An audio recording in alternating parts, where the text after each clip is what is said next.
लगता है कोई खास बात हो रही है। कहीं बाबा और एलिफ का चक्कर तो नहीं चल रहा? मेरी बात याद रखो बेटी, शादी गुजारा करने का नाम है। घोंसला मादा परिंदा ही बनाती है, सब्र करना पड़ता है।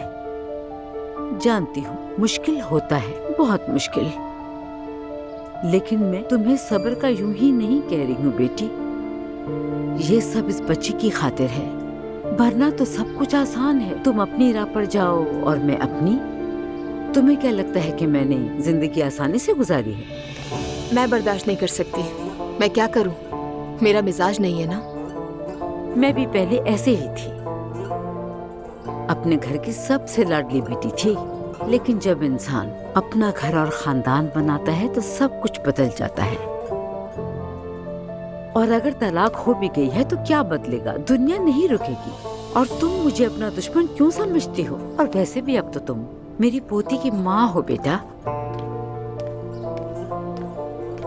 तो किस बारे में बात हो रही है?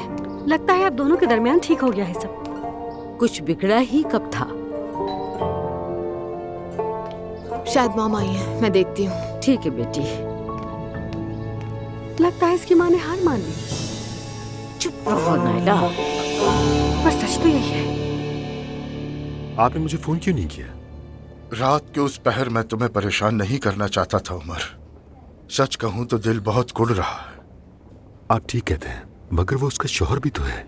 वो और क्या करती? आपने उसे बहुत मुश्किल में डाल दिया भाई। तो और क्या कहता कि जाओ बेटी अपने शौहर के पास जाओ जिसे तुम्हारा हाल तक नहीं पता।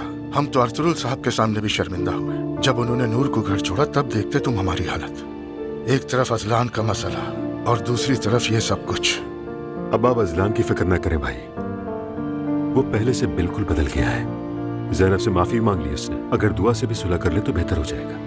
पता नहीं कैसे वो मुझे यूं रोंद कर चली गई। मैं कभी भी नहीं सोच सकता था कि नूर ऐसा करेगी। आप दुखी ना हो भाई, हर एक का अपना फैसला है, अपनी राह है, अपनी तकदीर है। मैं और आप इस मामले में कुछ भी नहीं कर सकते। तुम ठीक कह रहे हो, लेकिन जब बात अपनी औलाद पर आए। खैर, तुम्हें और तंग नहीं करूंगा। ऐसा ना कहें भाई, मैं जहां तक कर सकता हूँ साथ देने की कोशिश कर रहा हूँ। जानता हूँ उमर, अल्लाह तुम्हें खुश रखे। बहुत शुक्रिया।